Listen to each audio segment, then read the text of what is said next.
tristemente todos los avances en materia de transparencia, en anticorrupción y justicia penal se vendrían abajo. Y eso, te hablo como ciudadana mexicana, me daría mucha tristeza. Supongamos que ya tenemos el fiscal bajo cualquier procedimiento y si quedó bien o quedó mal, vamos a dejarlo atrás. ¿Cuál es el primer paso que tendría que hacer ese fiscal? Porque estás hablando de este monstruo que hoy es la PGR con todo su pasado, a convertirlo en un nuevo monstruo que tiene que enfrentar básicamente el nuevo proceso penal, la parte electoral y toda la parte anticorrupción. ¿Cuáles son los pasos que tiene que hacer este nuevo fiscal? Número 1, tendría que participar y reformar ya, más bien, no digo reformar, tiene que abrogar y redactar, crear esta nueva ley orgánica de la Fiscalía y los demás reglamentos, no hablo de uno, y demás leyes. Esto es trabajo de la Fiscalía para presentarlo y que el Ejecutivo lo mande al Congreso. Yo diría que sí. ¿Por qué? Porque la PGR tiene una operatividad muy interesante que a veces, aunque hay muy buena participación de los legisladores, te lo digo en mi experiencia en el Código Nacional, se desconoce. Se desconoce toda la conectividad, la celeridad de las investigaciones, nada más los criterios de oportunidad, si hay unas salidas alternativas, la prisión preventiva oficiosa, qué delitos va a haber.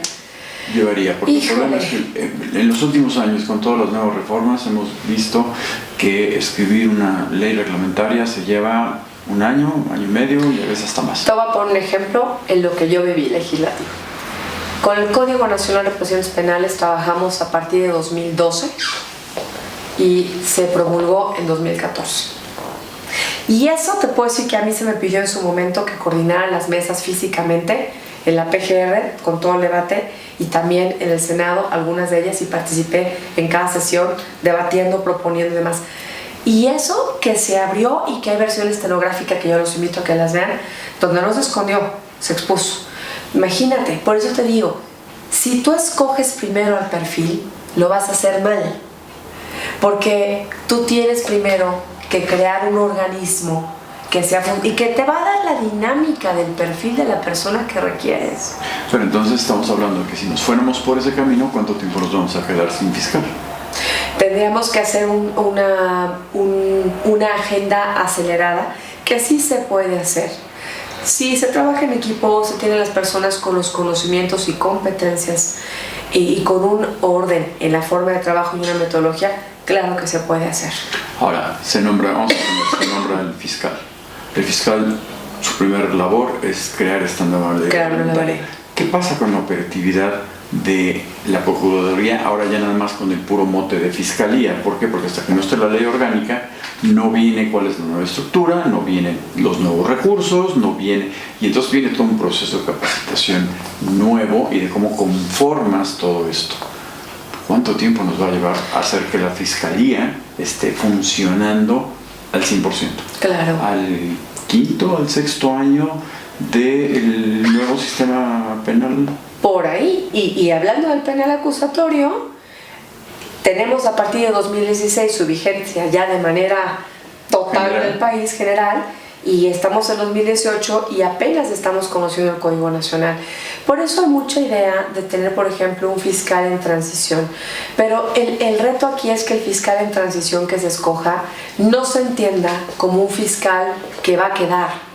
Ese fiscal en transición, más que el fiscal ya con este nombramiento por tantos años, tendría que ser un fiscal, uno, que me preguntabas, encargado de liderar como los trabajos, pero no ni como jefe, porque eso ya no es como un líder que con su ejemplo los trabajos legislativos de abrogación de la ley orgánica actual, creación de una nueva de la Fiscalía, creación de reglamentos. Dos, hablando de legislativo, tendría que homologar, armonizar los contenidos del Código Nacional de Procedimientos Penales, porque lo va a llevar y va a aplicar el sistema penal acusatorio con el Código Penal único, que no se ha exteriorizado, no se ha difundido como se debe hacer, y es muy delicado. Ya está.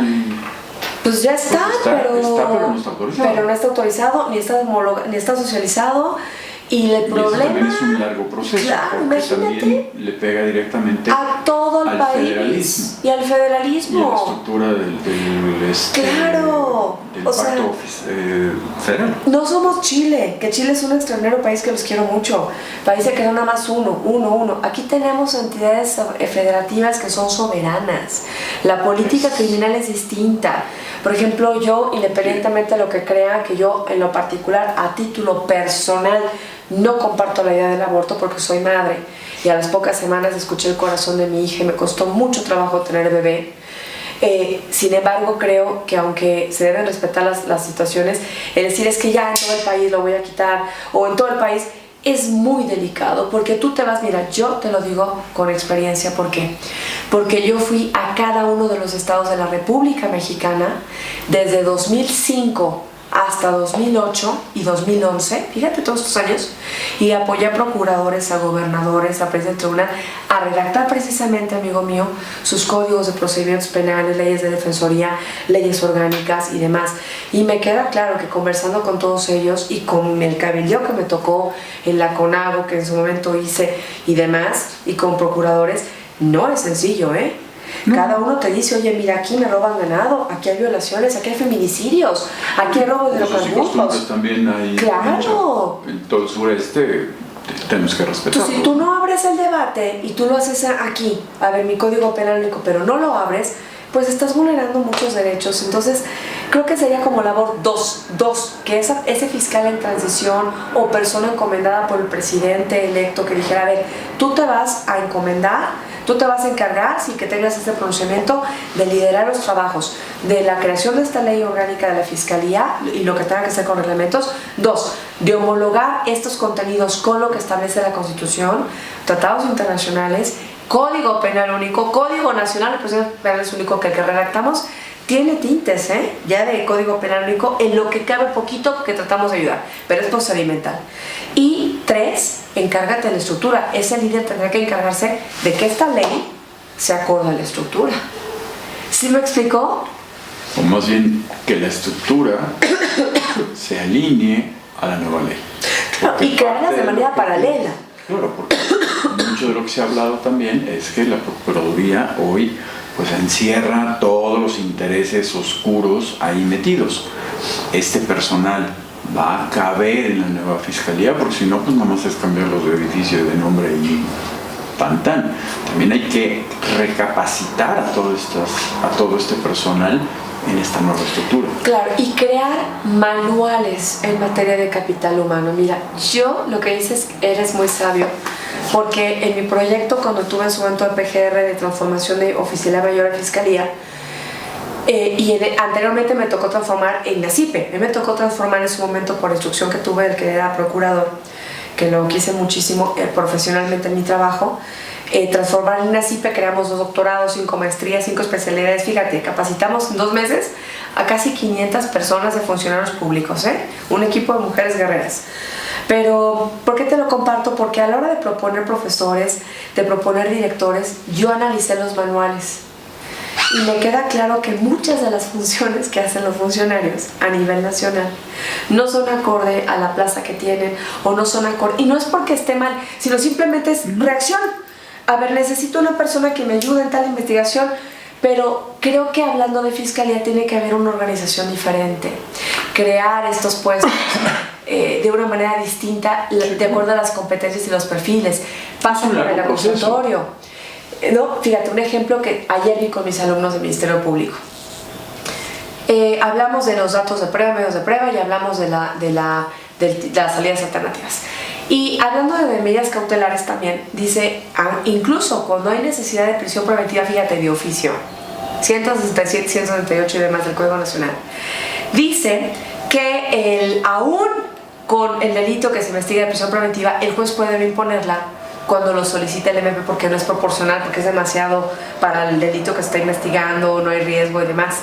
Pero dice al final, y deberá contar con la autorización del Procurador General. Entonces ahí, hablaba a nivel nacional, no hablo de ningún caso en particular, dices, híjole, ¿habrá algún MP en México a nivel nacional que diga, es que yo sé que en este caso no merita ni siquiera el ejercicio de la acción penal o no merita la prisión preventiva, pero no me autorizaron? Hablo a nivel nacional, ¿eh? Y entonces dices, ¿qué hago? Tú te vas a tu manual de operación y te vas a tu estructura y te vas a visitaduría y te vas al OIC y te dicen, bueno, es que usted debió de seguir la instrucción. Sí, pero me estoy dando cuenta que legalmente, siguiendo un procedimiento nuevo, yo podría haber tomado otra opción.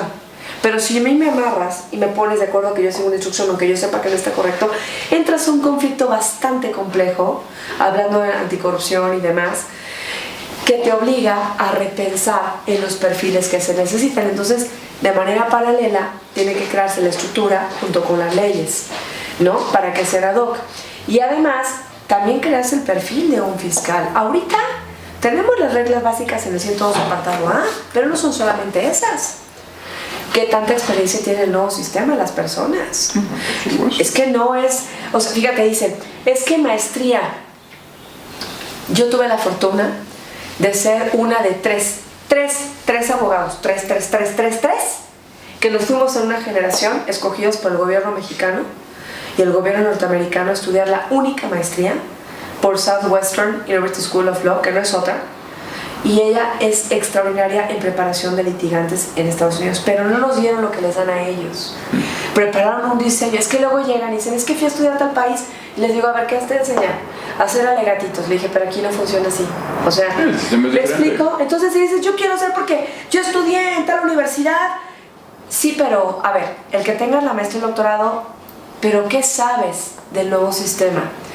¿Cómo has participado? Porque el fiscal es una decisión de una mujer bastante seria, es bastante compleja. Tienes una reforma en materia de 2011 de derechos humanos, en amparo también, para no olvidarnos de los derechos fundamentales. Tienes también una necesidad inminente que te pide a gritos la sociedad del aumento de la delincuencia, de decir, oye, yo voy a denunciar, pero no des mis datos porque me van a matar. De una infiltración espantosa que hay día a día. Y además de una crisis mundial de recursos materiales y económicos. Entonces, el tomarlo a la ligera como país nos puede costar mucho. Simplemente una de las cláusulas para el Tratado de Libre Comercio, tú lo sabes, tiene que ver con corrupción. Y no está negociada. México está obligado a tener una seriedad en cómo implementar anticorrupción. Y no es tanto ahorita, y qué bueno que no lo hagan otros países, que no nos permite negociar, porque creo que hablar de corrupción no solamente se trata de sancionar. Alguien decía por ahí, bueno, es que vamos a castigar todos los delitos con cárcel y corrupción. No. Híjole, ¿no? Es bastante complejo, muy simplista, creo que va más allá. Por último, si se alarga el proceso, ¿no?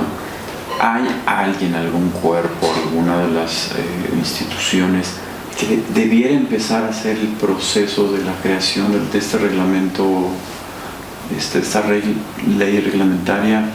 ¿Podría empezarse a hacer? Desde ahora, claro. Porque no se ha hecho, o sea, ha perdido mucho tiempo y no se ha hecho. Claro, un equipo de trabajo siempre necesitará un líder, pero podemos ganar tiempo en hacer esta ley reglamentaria. Y se puede de acuerdo a la Constitución, y se puede de acuerdo a la ley.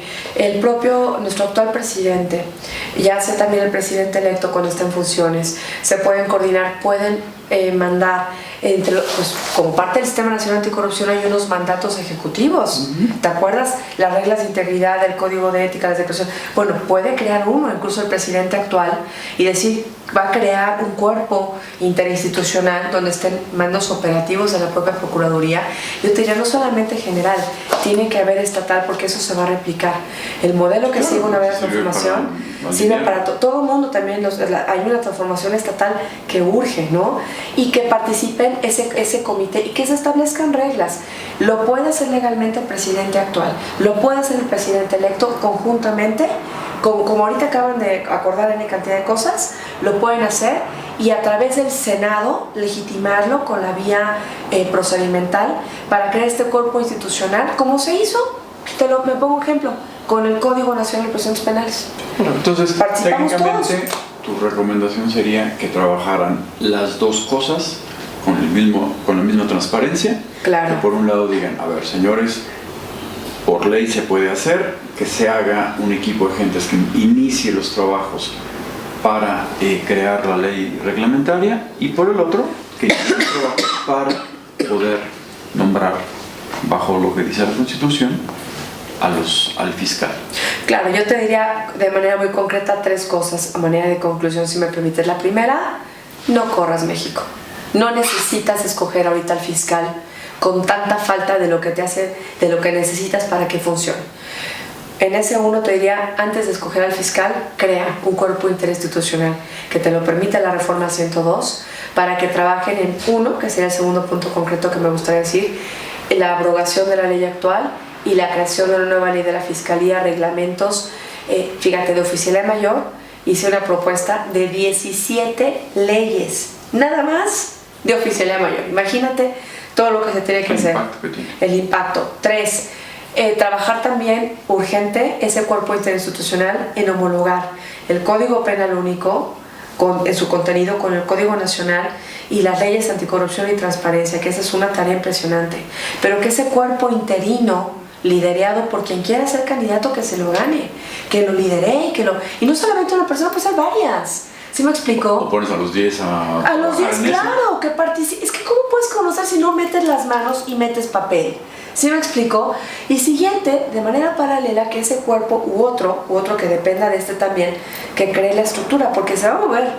Yo en ese proyecto que trabajé me acuerdo que de la propuesta de las leyes que trabajaba, movía estructuras. Porque, ¿no? Si depende de aquí y de acá, se tiene que trabajar.